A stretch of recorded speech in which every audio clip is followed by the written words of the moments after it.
नमस्कार, आप देख रहे हैं देश का number 1 news channel news 18 India और मैं हूं आपके साथ अनुपमा झा। अब आपको दिखाते हैं देश और दुनिया की 20 बड़ी खबरें।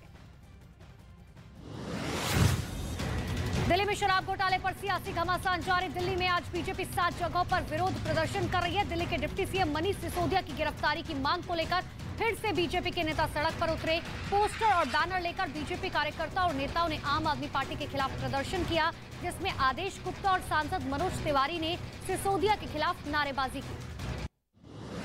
यूपी के सीएम योगी आदित्यनाथ देर रात गाजियाबाद पहुंचे। यहां की एक रिहायशी कॉलोनी में उन्होंने बच्चों से मुलाकात की, उनका हालचाल भी जाना। इस दौरान सीएम योगी ने बच्चों के साथ फोटो भी खिंचवाई। सीएम दरअसल औचक निरीक्षण पर राजनगर एक्सटेंशन की एक सोसाइटी में पहुंचे थे। इस दौरान जिले के अधिकारियों के साथ ही गाजियाबाद के सांसद भी मौजूद थे। कांग्रेस से इस्तीफा देने के बाद गुलाम नबी आजाद ने जल्द नई पार्टी बनाने का ऐलान किया। गुलाम नबी आजाद की पार्टी की जम्मू कश्मीर में पहली यूनिट बनेगी। इससे पहले शुक्रवार को कांग्रेस के सभी पदों से इस्तीफा देते हुए गुलाम नबी आजाद ने अपने इस्तीफे की चिट्ठी में राहुल गांधी पर निशाना साधा था। गुलाम नबी आजाद ने लिखा था कि एक कोटरी की वजह से पार्टी को नुकसान हुआ।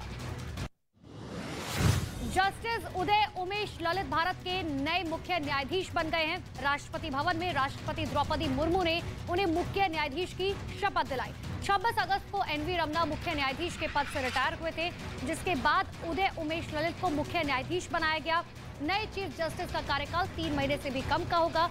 मुख्य न्यायाधीश 8 नवंबर को अपने पद से रिटायर होंगे।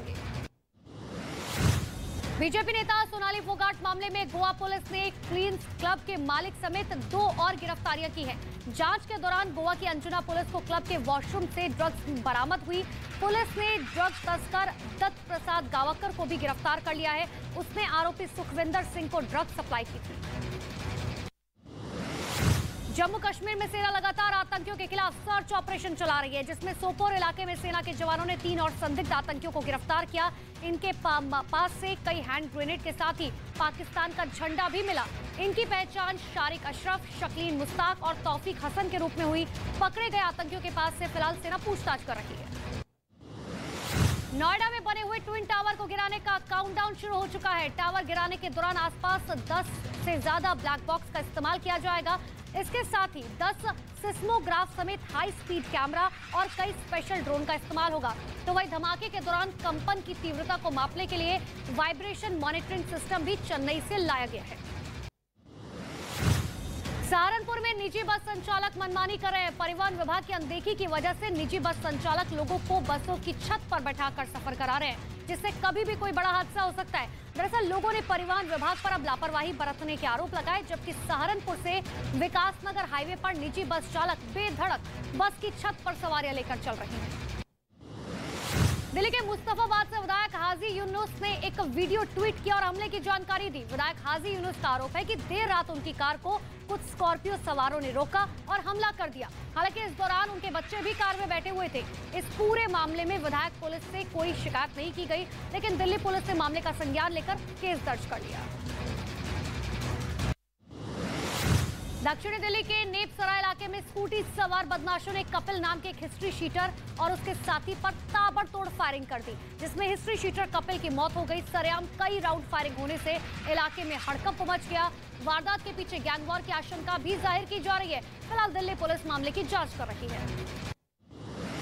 पीएम मोदी अहमदाबाद को अटल ब्रिज का तोहफा देने वाले हैं। साबरमती रिवर फ्रंट पर अटल ब्रिज को बनाया गया है, जिसका उद्घाटन होने वाला है। हालांकि इस दौरान पीएम मोदी खादी उत्सव कार्यक्रम में भी शामिल होंगे। दरअसल ये कार्यक्रम साबरमती नदी के किनारे शाम को आयोजित किया जाएगा और इसी जगह पीएम पैदल पुल का उद्घाटन करेंगे। यूपी के लखीमपुर खीरी में एक शख्स ने नशा मुक्ति केंद्र के संचालक और उसके मरीजों की पिटाई कर दी।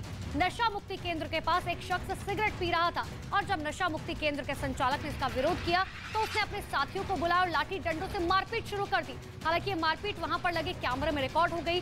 वीडियो सामने आने के बाद पुलिस फिलहाल कार्रवाई करने की बात कह रही है।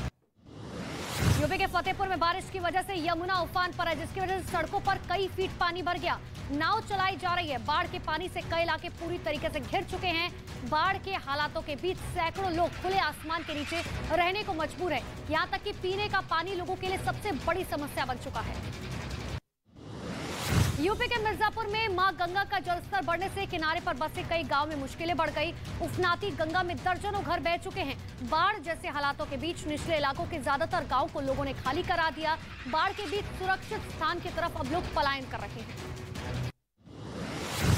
यूपी के चित्रकूट में बाढ़ की वजह से लोगों को काफी दिक्कतों का सामना करना पड़ रहा है। दरअसल घर से लेकर सड़क तक की बात करें, सब जलमग्न हो चुका है। चारों तरफ पानी जमा होने से कई लोग अपने मकानों में फंस गए और जिसके बाद प्रशासन की टीम मौके पर पहुंची। रेस्क्यू ऑपरेशन चलाकर बाढ़ में फंसे लोगों को नाव पर बैठाकर सुरक्षित जगहों पर पहुंचाया गया। यूपी के बांदा में यमुना समेत नदियों में आया उफान अब लोगों के लिए मुसीबत बनकर टूट रहा है। नदियों का जलस्तर बढ़ने की वजह से निचले इलाके पानी में डूब चुके हैं।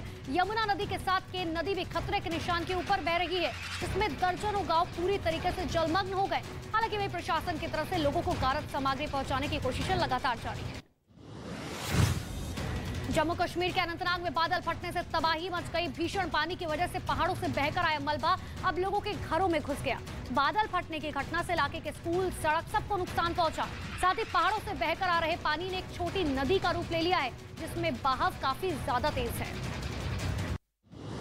यूपी के हमीरपुर जिले में बाढ़ के बीच कॉलेज के अंदर लगे पेड़ पर अजगर दिखने से हड़कंप मच गया। सांप राजकीय बालिका इंटर कॉलेज के अंदर लगे हुए पेड़ पर देखा गया। हालांकि जिसके बाद स्कूल प्रबंधन ने वन विभाग को सूचना दी।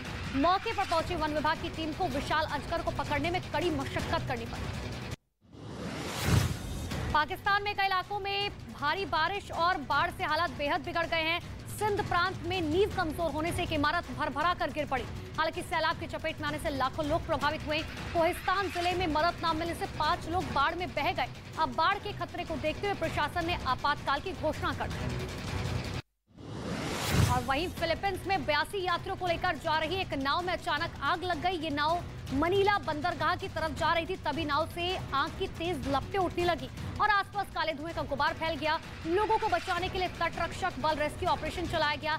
चालक समेत नाव में सभी यात्री सुरक्षित बंदरगाह पर लाए गए। हालांकि आग में कुछ यात्री घायल जरूर हुए।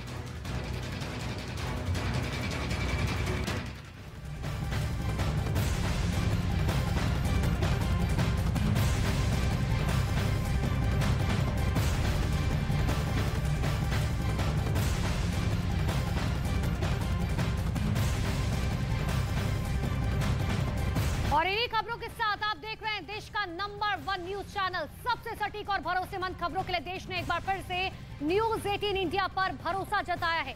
इंडिया टीवी और आज तक को पीछे छोड़ते हुए न्यूज 18 इंडिया लगातार देश का नंबर 1 चैनल बना हुआ है। हम पर भरोसा जताने के लिए आप सभी का बहुत बहुत शुक्रिया।